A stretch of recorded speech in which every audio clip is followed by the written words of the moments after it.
Everybody, welcome to part 2 of the 17,456 mile oil change on the 2019 Hyundai Veloster, the G4H engine code for Hyundai and Kia engines.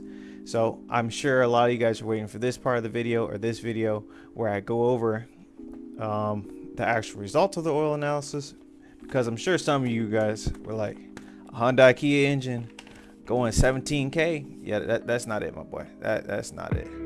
So we're gonna go over the numbers. I have the numbers today.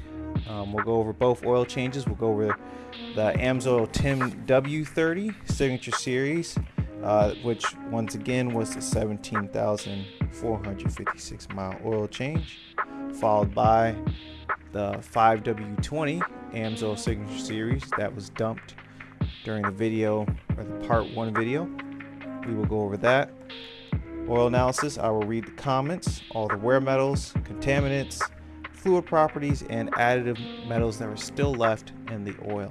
So we're going to do the full rundown and we will go over it. But before we do go over it, please do me a favor. If you guys want to support me and support more videos that are coming out, please subscribe, hit that like button, and share it in case you want to share it for others. You know, if you're a Hyundai owner or a Hyundai Kia owner and you want to share with others, you know, this guy went 17,000 miles on his oil, and share your results. Please share your results down in the comment. If you guys have done these longer oil changes and you guys have data, feel free to share the data with me. I think I might be making a Google Drive just for this vehicle as I do oil analysis for the rest of its life. If you guys want to see that, leave a comment below, let me know. Also, I have some car projects coming up. If you guys want to support the channel and help me with these car projects that are coming up, go ahead and go to my Patreon. My Patreon will give you options to support in whichever thing you want to support in. So whether that's cars, Second Amendment stuff, animations, anything of that nature, I will have each individual category set up there. If you guys just want to donate $1 a month, give me $5 a month, that's up to you. But that support is much appreciated. That support goes directly back into the channel and helping the channel grow, and you guys will have all the regular benefits and more, such as early videos, development time, getting behind the scenes. So go check it out. I'll leave that link down in the description below. Without further ado, let's go ahead and I will pull up here the Amsoil Signature Series 10W30. As I'm reading it off on paper, I will also put it up in the background so you guys can take a look. You guys don't have to look through a blurry camera. The camera shouldn't be blurry. It should actually be relatively clear, but you guys get what I'm saying. It's going to be much better. Go and give it a little wipe. It's going to be much better if you guys can take a look at it on your guys' screens at a higher definition than me trying to show it to you. So once again, what we are going over here is the 10W30.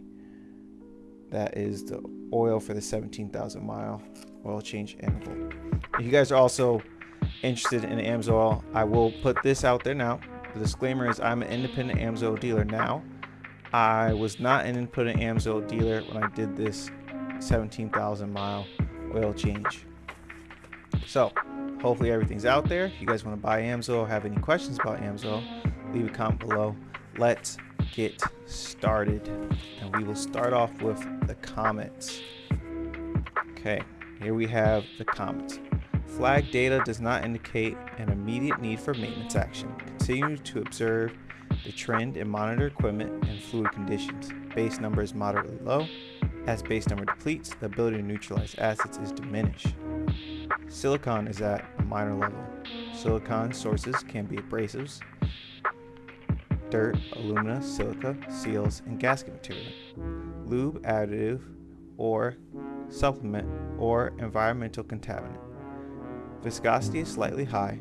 Causes include contamination, oxidation, incorrectly identified viscosity grade, or adding a different viscosity grade to the component.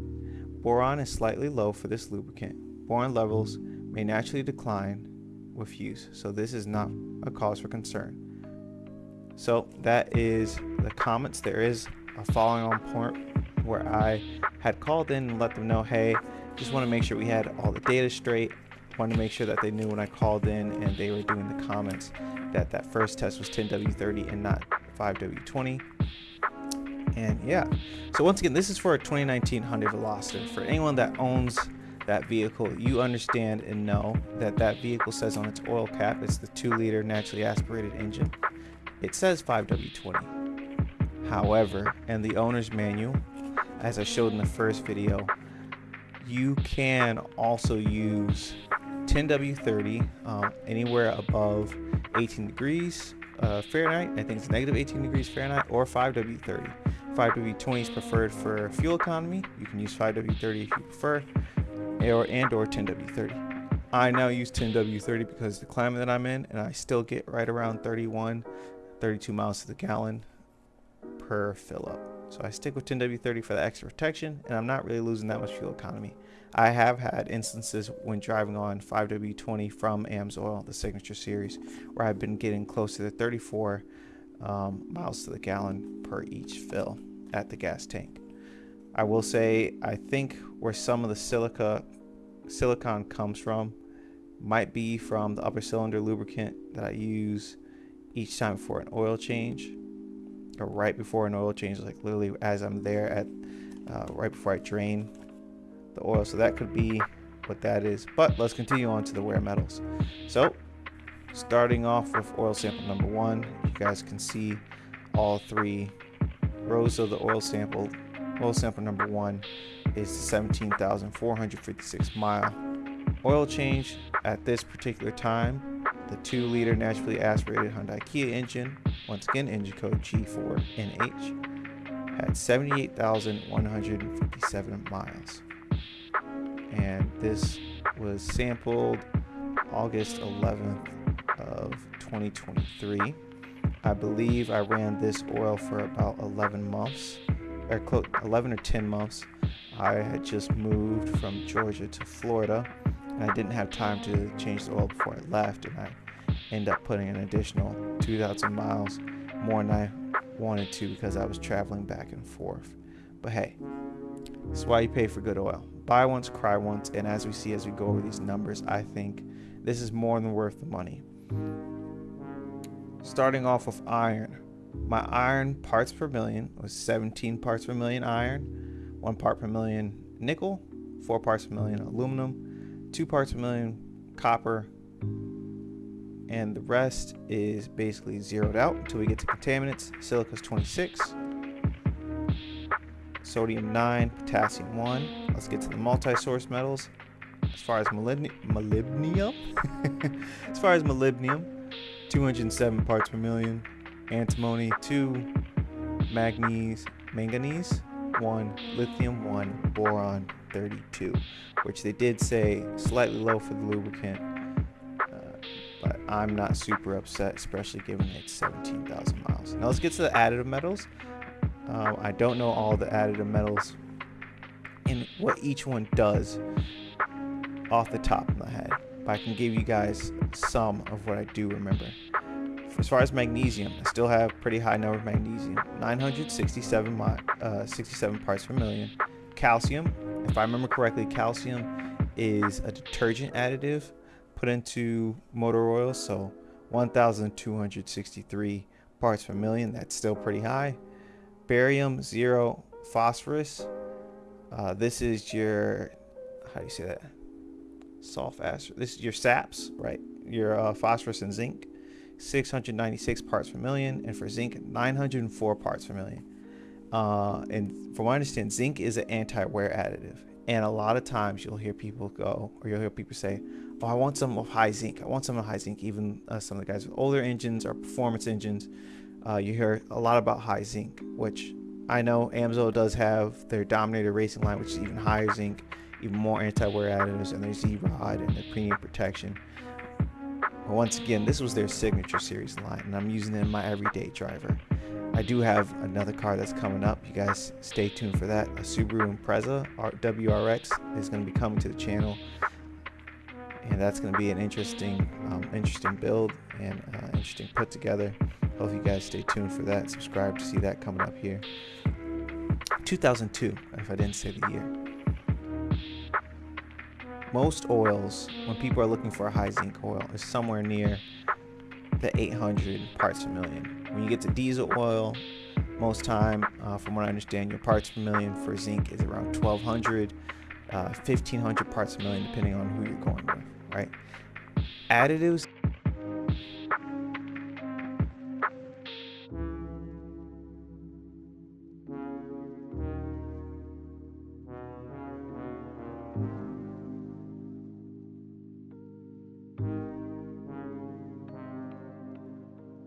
Check. There we go. Let's be clear. Additives is not everything that makes the oil. You can have a high amount of additives, but a crappy base oil, and not have as good as performance here. Once again, I think these numbers are really good performance numbers, and I think it's going to compare even better once we go with the 5W20. And the 5W20 was run half the time, maybe even 40% of the time if you did the numbers exactly. So let's continue down. Let's get over to the fuel dilution. It does say 1 gallon of lube added, but I can promise you I didn't add 1 gallon of lube. I added about half a quart to a quart, and this was I don't think I was necessarily burning a lot of oil, but when I first filled up and did this initial oil change, I do remember only doing the oil change, pre-filling the oil filter, and only putting in 4 quarts. My car, or I believe this engine, calls for 4.2. Of course, whenever you fill up your oil, the filter soaks up some of the oil. Some filters more than others, right? Some of them have more media. So I did end up adding about half a quart to a quart. So when I sent in this sample information, I added a quart. Gallon is a mislabel because I definitely didn't add a gallon. I promise you I didn't add a gallon of oil. Fuel dilution, we have less than 1%, very good. Soot, less than 1%. Water, less than 1%. Viscosity. Now, this is something where I could definitely tell while driving the vehicle that as I got closer to 16,000 miles, that I could tell that the viscosity had gone up. Especially while the engine was still warming up, I could tell that the viscosity had gone up. And once it got to operating temperature, it felt more in line, but the engine didn't feel rough. It just felt a little more sluggish. And not sluggish as if it was grinding, but sluggish as if, yeah, just the fluid was getting old. You could tell it was getting just a little bit thicker. And I could tell that even more so because that previous oil change before this one, I was still running 5W20. This was my first run on 10W30 in this engine. Acid number, don't have that. Base number, 2.24 milligrams COA over grams. I don't know what that translates over to TBN. If I can find that out, I will post that. Oxidation, 6218. So you guys see for that 17,000 mile oil change, the things that we have flagged are silicon and boron, viscosity, and base number. Now, something I want to be very clear about that Amsoil says themselves, and I'll see if they say it here they don't say it here in their little promotional magazine that you get, but on the back of an Amsoil Signature Series bottle, it says guaranteed protection up to 25,000 miles or 1 year or 700 engine or hours, whatever comes first. And then it also says 15,000 miles for severe service, 1 year, 700 engine hours, or whatever comes first. And then if you look at what it says inside those severe conditions, GDI engines, turbo engines, heavy city driving, stop and go, or very heavy stop and go, or short distance, where your vehicle is often being used in short distance drives where the oil doesn't get up to operating temperature, right? So the reason I'm clarifying that, technically, for anyone that's looking into getting Amsoil Signature Series for your G4NH Hyundai Kia engine, if it's a GDI engine, you should only be going 15,000 miles, as stated by Amsoil. If you want to go further, you should be doing oil analysis. But that works for me. One, because the oil filter is a 15,000 mile oil filter for this engine. So 1 oil change, 1 filter. Super simple, good to go. Now, before I go over kind of an overview, a big point that I want to hit, and why I'm sticking with Amsoil Signature Series and why I became not necessarily why I became a dealer, but why I think more people need to see this. We will go on to the next sample. So the 5W20 Signature Series, which is sample number 2, which you guys saw me take a sample in the part 1 video, which I'll put up in the card over here. We have 9 parts per million iron. Once again, very low for a 7,486 mile oil change, right? So I know some people will be like, well, I get those numbers with X engine, 10,000 miles, and I use Super Tech. Cool. This is what I'm getting for my engine, and this is what I'm getting for a vehicle that I definitely don't drive soft. This vehicle is driven very spirited at legal speed limits. So I am more than impressed with these numbers, where I've seen people who drive less miles than me with a similar driving habit come back with higher wear metals. So 9 parts per million iron, we already did that. Nickel, same as our 10W30 above, 1, aluminum 4, copper 2. I believe that I've had these numbers, I might have had one other oil analysis done on my vehicle, and these numbers, the nickel, aluminum, copper, come back the same for me every time for my engine. Okay, we see, we'll go back all the way down to the moly, 215 parts per million moly. We'll go to the boron. Boron, they said once again is slightly low. And for the 10W30 and the 5W20 to be so close in moly, but once again, the 10W30 Signature Series went more than double the length of the 5W20 is impressive. And they also might put more moly in the 5W20 because it is a thinner oil to help with the wear. That would make sense. Let's go over to the magnesium, 932 parts per million. Calcium, 1,236 parts per million. High detergent, my engine is squeaky clean. Phosphorus, 701 parts per million. Zinc, 810 parts per million. And I believe, if I remember correctly, the European limit for what is it called? I keep forgetting it. What is it? Sulf, phosphorus, ash. That whole combination that I can't think of the name of. Low saps. I'm thinking of saps. Excuse me. So as far as zinc, once again, something that a lot of people worry about when it comes to protection of bearings, or I know a lot of performance guys do. They always look for something. I want someone with high zinc, right? They go to VR1, they go to Rotella T6, or they try to, they throw in diesel oil. For a regular, or for a gasoline motor oil, having 904 or 810 parts per million of zinc is pretty impressive, I'd say. And I think it's showing, of course they don't have the whole formula laid out in this oil analysis, but I think it's showing that they formulated good oil and it's doing its job. Now, a big thing that we're about to see as we go down to the second row, and one of the reasons I am going to stick with 30 weight for my vehicle, or I believe I am. If you look at fuel dilution, this is the main thing that's flagged. 1.5% fuel dilution. Now, it's not flagged to a point where it's critical. It's still under 2%, which is the normal amount for what I understand, especially for GDI engines. For me, I think that's even more justification, where half the time that I ran on the 10W30, my 5W20, I was getting more fuel dilution, which means that more gas was getting by the rings and the oil. And for me, having maybe the little bit more fuel efficiency, but losing some of that protection or losing the life of the oil as it gets contaminated with gas, not really feeling it. The base number was still, I believe, in range for 5W20. If someone wants to double check that, leave a comment down below. I will also do some research as I'm editing the video, try to get that up there.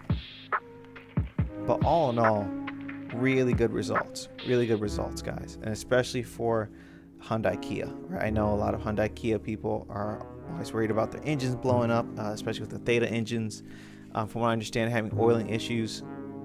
Here's my thing. This is another reason why when I found out about some of these Hyundai Kia problems after buying my vehicle, I want the best oil. I'm not going to spend money on cheap oil, and I think we see how much money I'm saving on oil alone just by using Signature Series, right? I might pay $70 an oil change doing it myself for the Amsoil Signature Series, 5 quarts, the oil filter, which is about $13, and it's Amsoil Signature Series, runs you as a preferred customer about $11.89 a quart. I'm getting what I'm comfortable with my driving habits and my driving tendencies. I wouldn't be comfortable going more than maybe 3,000 miles on most full synthetics that are offered inside of an auto parts store. I can just give you guys an example. When I was going 3,000 miles on an STP full synthetic and Pennzoil, I believe it was just platinum, not ultra platinum, right? I understand ultra platinum is a decent bit better, but just Pennzoil platinum at about 3,500 miles, I would get louder timing clatter during startup. It would persist until my engine was more than just warm on my thermometer for my radiator. So that was one immediate thing I noticed when switching over to the Amsoil, even the 5W20, is when it was colder and the engine was colder, my engine would quiet down a lot more. I wouldn't have as much timing clatter. Of course, the engine was smoother, right? And I got better fuel mileage. And which, going back to the fuel dilution on the 5W20, since I've had the car, maybe I bought it at 16,000. It's at 88,800 right now. I bought the car near 2021, so it's been about 3 years. As of 2022, I've only, for 98% of the car's life since then, put either 93 Shell gas in the tank and or 89 ethanol free, which since I've moved again where I'm at now, I've been putting 89 ethanol free. But during that 5W20 run, I had to cut back because I was trying to save some money. Brother had to save some money, and the price was significant. I would say it was about $1.30 from 87 to 93, and even the 89 ethanol free. And now I don't know exactly if this is reflected in the oil, but I think this is something to consider. When you're running a higher octane fuel, it burns more cleanly and more evenly. Most modern cars have NOx sensors and ways to adjust the timing of your vehicle without you having to mechanically go and do it yourself. So having a GDI engine and also using higher octane, even though my car is in a turbocharged vehicle, 93 is still going to burn more effectively and burn more evenly. So that means if I'm burning fuel more evenly and my fuel is now maybe running a little leaner, I'm spraying less fuel into the combustion chamber, as well as that fuel is being completely burned, which should mean there should be less fuel particulates going into the oil. A lot more of it should be burned and going out the exhaust, or whatever's left over should be going out the exhaust. So I will credit a little bit of that gas dilution to me switching over to 87 for about a month or so. But I think that's interesting. I think we'll have to test that out and see how running higher grade or higher octane fuel affects fuel dilution. As we run the test with the last oil change back to 10W30, I'll keep you guys updated, as I've been running 89 ethanol instead of 93 that I mainly ran during my 17,000 mile oil change, and we'll see what the different results are. We'll probably take our first look at 5,000 miles if I hit that before a year, and we will do 5,000 mile increments to see where the oil's at. I think I covered everything. And once again, if you guys have questions, claims, reports, and data that you guys want to share, leave it down in the comments below. Leave me with subscribe, or hit the subscribe button. Leave me with subscribe. Man, and I've been doing media for a minute. I'm over here fumbling. Hit the subscribe button.